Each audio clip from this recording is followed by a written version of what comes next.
ဒီနေ့စက်တင်မဲ့သင်ခန်းစာလေးကတော့ introductory phrase ဆိုတဲ့ grammar structure form လေးကိုဆရာတင်ပြပို့ချပေးသွားမှာဖြစ်ပါတယ်။သူ့ကိုမြန်မာလိုဘာသာပြန်ရမယ်ဆိုလို့ရှိရင်တော့ introductory ဆိုတာကမိတ်ဆက်ခြင်းပေါ့။ phrases ကစကားစုများနှစ်ခုတွဲလို့ရှိရင်မိတ်ဆက်စကားစုများလို့ခေါ်ပါတယ်။ဒီ grammar structure form ကိုဘယ်နေရာမှာသုံးမလဲဆိုရင်ဆရာတို့ကပုံမှန်ဆရာတို့စာရေးရင်ဆရာစာကြောင်းကို subject verb object ပုံစံနဲ့ရေးကြတယ်ပြောကြတယ်ပေါ့နော်။ဒီနေရာအဖြစ်ရေးစာကြောင်းပေါ့နော် subject ကစာတယ် subject verb object ပုံစံဆရာတိဆောက်ကြတယ်ရေးကြတယ်ပြောကြတယ်ပေါ့။ဒါပေမဲ့ဒီလိုတိဆောက်ပြီးရေးတာကရိုးရှင်းတယ်ပြီးတော့စာဖတ်သူတွေကိုဆရာညင်းငွေလာစေတယ်ပြီးတော့စမ်းသပ်မှုလုံးဝမရှိဘူးပေါ့။အဲ့တော့ဆရာတို့ကကိုရေးတဲ့စာကြောင်းကိုအမြင်မှာစမ်းသပ်စေဖို့အတွက်စာကြောင်းရဲ့နောက်က phrase တွေကိုရှေ့ထုတ်ပြီးတော့ comma ကုတ်ပြီးရေးတဲ့အခါစာကြောင်းကဆရာတို့စမ်းသပ်သွားတယ်စာဖတ်သူတွေကိုလည်းပို့ပြီးတော့စိတ်ဝင်စားလာစေတယ်အဲ့လိုရေးတဲ့ပုံစံကိုဆရာတို့က introductory phrase လို့ခေါ်ပါတယ်အဲ့တော့ introductory phrase စာကြောင်းရေးတဲ့အခါမှာပုံစံ၃မျိုးနဲ့ရေးလို့ရပါတယ်ပထမတစ်မျိုးကတော့ prepositional phrase နဲ့စပြီးရေးတဲ့ပုံစံပါpreposition ရဲ့နောက်ကစကားစုရဲ့နှစ်ခုတွဲလို့ရှိရင် prepositional phrase လို့ခေါ်ပါတယ်ဒီနေရာမှာတာဝသမီးတို့တွေကဒီအမျိုးအစားမှာဆိုရင်တော့ preposition ဆိုတဲ့စလုံးလေးတွေကိုတာဝသမီးတို့သိထားဖို့လိုအပ်ပါတယ်အဲ့ဒီအတွက်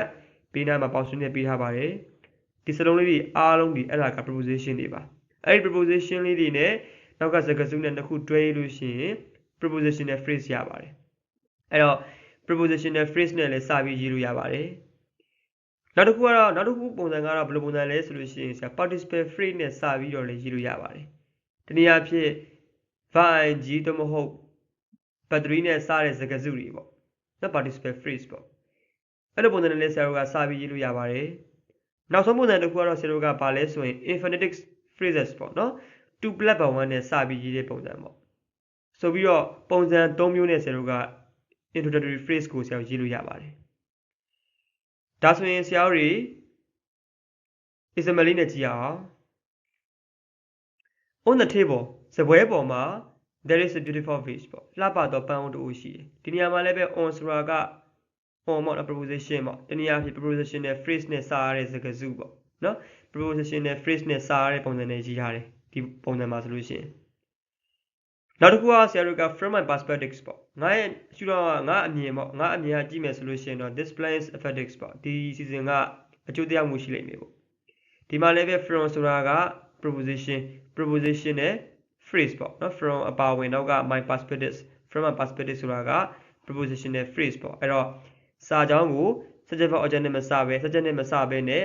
preposition နဲ့ phrase နဲ့စပြီးရေးရတဲ့ပုံစံလေးပါနောက်တစ်ခုကတော့ walking through the park ပန်းခြံကိုဆရာတို့ကဖျက်လျှောက်ရင်းနဲ့ I saw many beautiful flower ကျွန်တော်လှပသောပန်းများကိုတွေ့ခဲ့တယ်ဒီမှာလည်းပဲ walking verb ing နဲ့စတဲ့စကားစုတနည်းအားဖြင့် participle phrase ပေါ့เนาะအပေါ်ကတော့ prepositional phrase နဲ့စရတဲ့ပုံစံဒီအောက်က walking through the park ကကျတော့ participle phrase နဲ့စရတဲ့ပုံစံပေါ့เนาะစကြနဲ့မစအောင်เนาะဆရာတွေကနောက်တစ်ခုကြည့်အောင် tired from the long journeys ခရီးရှည်ကြီးကနေပြီးတော့မှကျွန်တော်တို့ထွက်လာပြီးပင်ပန်းပြီးရဲ့နောက်ပေါ့เนาะ she went straight to bed သူမကအိပ်ရာပေါ်ကိုတခါတည်းတန်းပြီးတော့ဝင်တယ်ပေါ့အိပ်ရာတန်းဝင်တယ်ပေါ့တခါတည်းအိပ်ရာစီကိုတခါတည်းတန်းသွားတယ်ပေါ့เนาะဒီနေရာမှာလည်းပဲဆရာတို့က subject နဲ့မစဘဲနဲ့ tired ဆိုတဲ့ verb 3ပေါ့เนาะ ed ပေါ့ ed ပေါင်းရတဲ့ verb ပေါ့เนาะအဲ့တော့ verb 3ရဲ့နောက်ကစကားစုရဲ့ပေါ့เนาะ phrases ကပေါ့သူတို့နှစ်ခုကိုတွဲလို့ရှိရင်ဆရာတို့က participle phrase ကိုရပါတယ်ဒီနေရာပြ subject နဲ့မစဘဲနဲ့ participle phrase နဲ့စရပါတယ်နောက်တစ်ခုကြည့်အောင် to stay healthy ကျန်းမာဖို့အတွက် they မှာ do ကြံနေခဲ့ရနော်ဆရာတို့က they do exercise regularly သူတို့ပုံမှန်လေ့ကျင့်ခန်းကိုလုပ်ကြတယ်ဒီနေရာမှာလည်းပဲဆရာ to plus by 1 infinitive phrase ပေါ့ infinitive phrase နဲ့စပြီးရေးရတဲ့ပုံစံပေါ့ဆိုပြီးတော့အစရှိသဖြင့် introductory phrases ပုံစံလေးတွေကိုဆရာဒီမှာပြပြပေးထားပါတယ်ဒီနှစ်ခုကဆရာတို့က prepositional phrase ပေါ့ preposition နဲ့စပြီးရေးတဲ့ပုံစံပေါ့နော် prepositional phrase နဲ့စပြီးရေးတဲ့ပုံစံဒီနှစ်ခုကကြတော့ဆရာတွေကဘာလဲဒီနှစ်မျိုးကကြတော့ဒီနှစ်ကြောင်းကကြတော့ဘာလဲဆိုရင် participle phrase နဲ့စပြီးရေးတဲ့ပုံစံပါအောက်ဆုံးကတစ်ကြောင်းကတော့ဆရာတွေက infinitive phrase ပေါ့ to plus by 1နဲ့စပြီးတော့ရေးတဲ့ပုံစံပေါ့ ဒါတွေအားလုံးဒီဆရာတို့က introductory phrases တွေနဲ့ရေးတဲ့ပုံစံဖြစ်ပါတယ်ဒါဆိုရင်သားသမီးတို့က introductory phrase ဆိုတာကဘာလဲဘယ်နေရာမှာသုံးလဲဆိုတာကိုသားသမီးတို့နားလည်သွားပြီဖြစ်တဲ့ကြောင့်မလို့ဆရာတို့လေ့ကျင့်ခန်းလေးနဲ့စကြည့်အောင် exercise ပေါ့နော်လေ့ကျင့်ခန်းမလာခင်မှာဆရာဖြည့်နည်းလေးပေးထားပါတယ်ဒီပေနာမှာဖြည့်နည်းကတော့ရွေးရှင်းတဲ့ introductory phrase ကိုရှေ့မှာထားမယ်ပြီးရင် comma ကုတ်တယ်ကျန်တာဆက်ရေးအဲ့တော့ introductory phrase ဆိုတာကဘာလဲဘာနဲ့စားတဲ့ phrase တွေလဲဆိုလို့ရှိရင်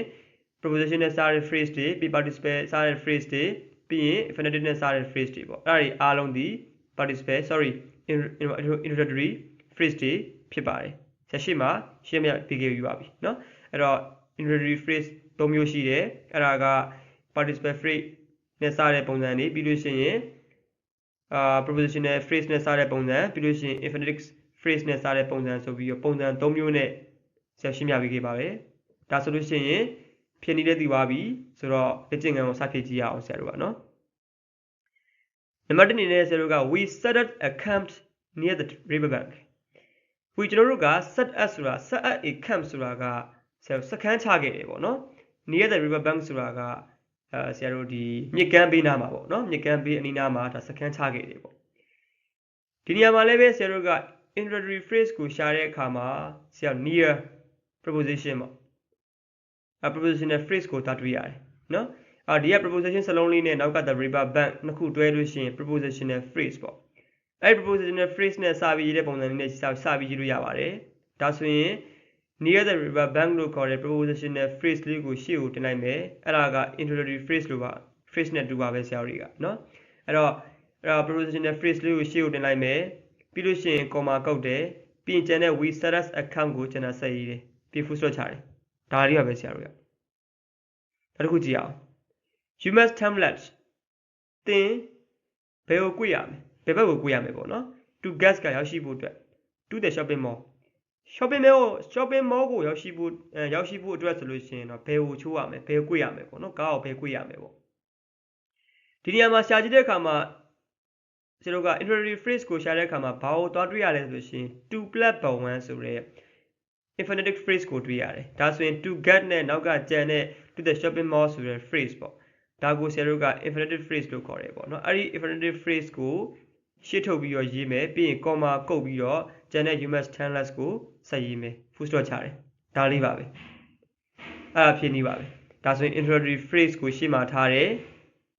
ပြီးရင် comma ကုတ်တယ်ကျန်တာဆက်ရေးတယ်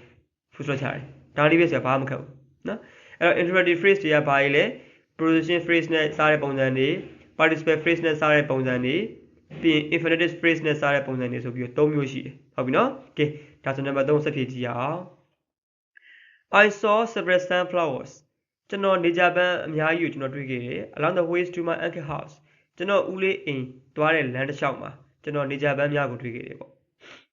ဒီမှာလည်းပဲဆရာတွေက introductory phrase ကိုရှာတဲ့အခါမှာ along ဆိုတာက preposition နောက်က the way to my uncle house ဆိုတာက phrase ပေါ့နှစ်ခုတွဲလို့ရှိရင် prepositional phrase ပေါ့အဲ့ဒီ prepositional phrase ကိုဘယ်ကိုပို့မလဲရှေ့မှာထားမယ်ပြီးရင်ဘာလုပ်မလဲ comma ကုတ်မယ်ကျန်တဲ့ဆိုဒီမှာ we မဟုတ် I เนาะဆရာဒီမှာ I ပြောင်းမိရမယ်ကျန်တဲ့ I saw several sunflowers ကိုနောက်မှာဆက်ရေးမယ်ကျန်တာဆက်ရေးတယ်ပေါ့နော်ဒါလေးပါပဲဆရာတို့နောက်တစ်ခုကြည့်အောင်နံပါတ်၄က he opened the textbook သူကစာ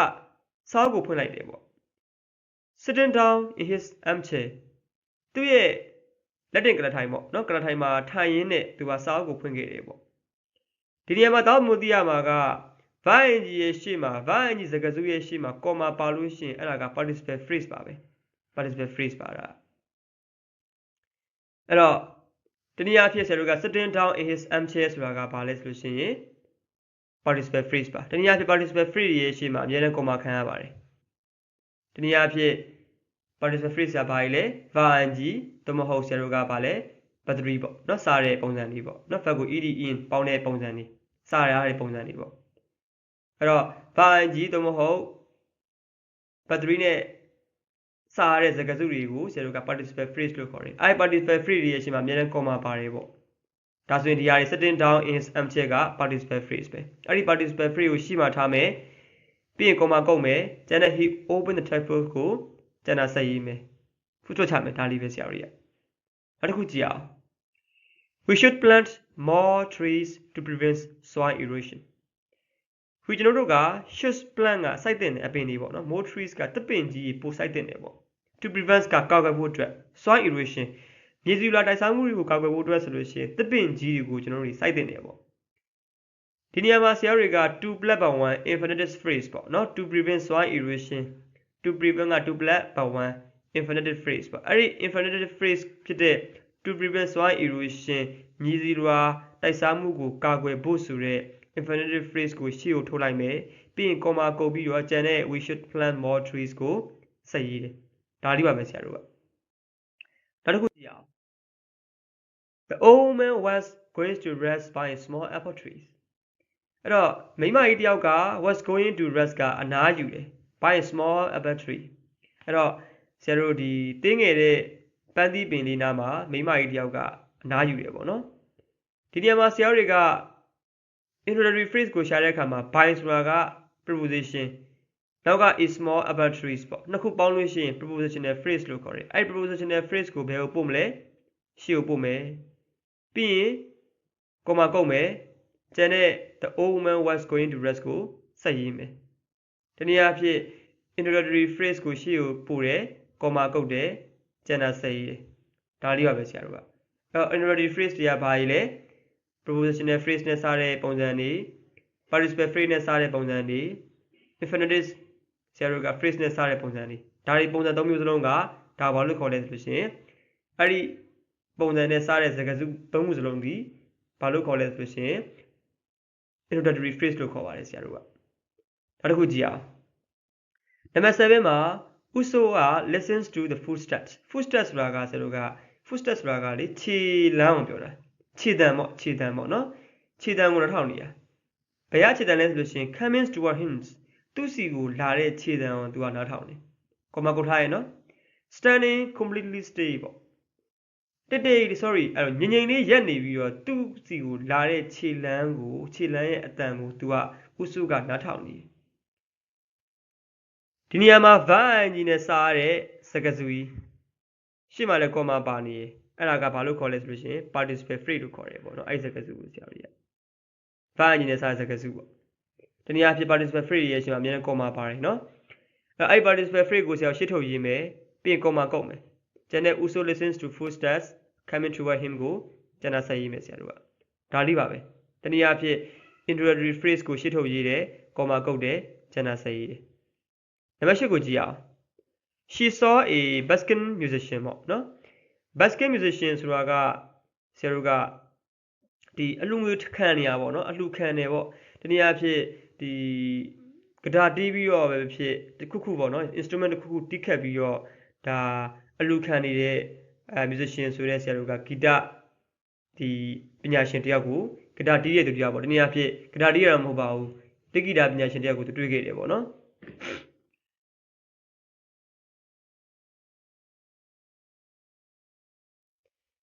နောက်နံပါတ် 8ကတော့ဆရာတို့က she saw a busking musician ပေါ့နော် she saw a busking musician ပေါ့အဲ့တော့အလူခံနေတဲ့ဂီတပညာရှင်တယောက်ကို she saw သူမတွေ့ခဲ့တယ်ပေါ့နော် driving to work ပေါ့အလုပ်သွားတဲ့လမ်းမှာနော်အလုပ်ကိုကားမောင်းသွားနေနဲ့ဆရာတို့ကအလူခံနေတဲ့ဂီတပညာရှင်တူကိုသူမတွေ့ခဲ့တယ်ပေါ့နော်ဒီနေရာမှာလည်းပဲဆရာတွေက introductory phrase ကိုရှေ့ထုတ်ရေးရမှာဆိုတော့ရှာတဲ့အခါမှာ driving verb ကြီးပေါ့verb ကြီးနဲ့စားရဲပါလေနောက်က phrase ပေါ့ဒီနေရာဖြစ် participle phrase ပေါ့ participle phrase ကိုဆရာတွားတွေ့ရတယ်ပေါ့နော်ဒီနေရာဖြစ်ဆရာတို့က participle phrase ရဲ့အချိန်မှာ comma ပါတယ်နော်ဆရာတို့တစ်ချိန်တည်းမှာဖြစ်နေတာသူကအဲ့တော့ဒါဆိုရင် driving to work ဆိုတော့ participle phrase နဲ့စပြီးပုံစံနဲ့စပြီးရေးမယ်အဲ့တော့ driving to work ကိုရှေ့မှာထားတယ် comma ကုတ်တယ်ပြီးရင်ကျန်တဲ့ she saw a busking musician ကိုပြန်ကူးတယ်ပေါ့နော်ဒါလေးပါပဲကျန်တာဆက်ရေးတယ်ပေါ့ full stop ချတယ်နောက်တစ်ခုကြည့်အောင်နံပါတ် 9ကI was completely exhausted at the end of the day အဲ့တော့နေ့ရဲ့ဆရာတို့ကအဆုံးမှာကျွန်တော်လုံးဝကိုဒါပင်ပန်းမပန်းခဲ့တယ်ပေါ့ပင်ပန်းနေခဲ့တယ်ပေါ့နော်ဆရာတို့ကဒီနေရာမှာဆရာတို့က introductory phrase ကိုရှာတဲ့အခါမှာ ADS ဆိုတာက preposition နောက်ကစကားစုပေါ့ဒါဆို prepositional phrase ကိုဆရာတွေ့ရတယ်ပေါ့အဲ့ဒီ prepositional phrase ကိုမှထားမလဲဆိုလို့ရှိရင် ဆရာရှေ့မှာထားမယ်တနည်းအားဖြင့် introductory phrase နဲ့တူပါပဲเนาะ prepositional phrase ဆိုတာကသူ့အမျိုးအစားအောက်ကလက်ခွဲ3ခုလေဆိုတော့ prepositional phrase တနည်းအားဖြင့် introductory phrase ကိုရှေ့မှာထားပြီး comma ကုန်မယ်ကျန်တဲ့ I was completely exhausted ကိုဆက်ရေးမယ်ဖူးစောချတယ်ဒါလေးပါပဲဆရာတို့ကဒါတစ်ခုကြည့်အောင်နံပါတ်10 Nila went to a restaurant Nila ကစားသောက်ဆိုင်ကိုသွားခဲ့တယ် to have lunch with friends သူမတငယ်ချင်းများနဲ့နေ့စားစားဖို့အတွက် Nila ကစားသောက်ဆိုင်ကိုသွားခဲ့တယ်ပေါ့နော်ဒီနေရာမှာဆရာတွေက introductory phrase ကိုရှာတဲ့အခါမှာဘာကိုသွားတွေ့ရလဲဆိုလို့ရှိရင် to plus 1ပေါ့ infinitive phrase ကိုသွားတွေ့ရတယ်ဒီနေရာအဖြစ် to have lunch with her friends က phrases ကြီးဒီနေရာအဖြစ် infinitive phrases ပေါ့အဲ့ဒီ infinitive phrases ကိုရှေ့ကိုထုတ်မယ်ဆရာတို့ကြီးကပြီးရင် comma ကုန်မယ်ကျန်တဲ့ Nila wants to a restaurant ကိုကျန်တာဆက်ရေးတယ်ပြီး full stop ချတယ်ဒါလေးပဲဆရာတို့ကြီးကဒါကတော့ဆရာတို့ရှင်းပြပေးခဲ့တာကတော့ introductory phrase နဲ့ဆရာတို့ကစာကြောင်းကိုတိဆောက်ပြီးရေးတဲ့ပုံစံကိုဆရာရှင်းပြပေးခဲ့တာဖြစ်ပါတယ်ဒါဆိုရင်တောက်သူတွေဒါ introductory phrase နဲ့ပတ်သက်ပြီးတော့ဘယ်နေရာမှာသုံးမလဲဘာလို့ဆိုလိုတာလဲဘယ်လိုပုံစံနဲ့ရေးမလဲဆိုတာကိုတောက်သူတွေသိရှိပါလို့ထင်ပါတယ်အဲ့တော့ဆရာဗီဒီယိုလေးကိုလည်းပဲဆုံးဖြတ်ကြည့်ပြီးတဲ့အတွက်ကျေးဇူးတင်ပါတယ်အဲ့တော့နောက်ဗီဒီယိုမှာပြန်ဆုံကြအောင်ကလေးတို့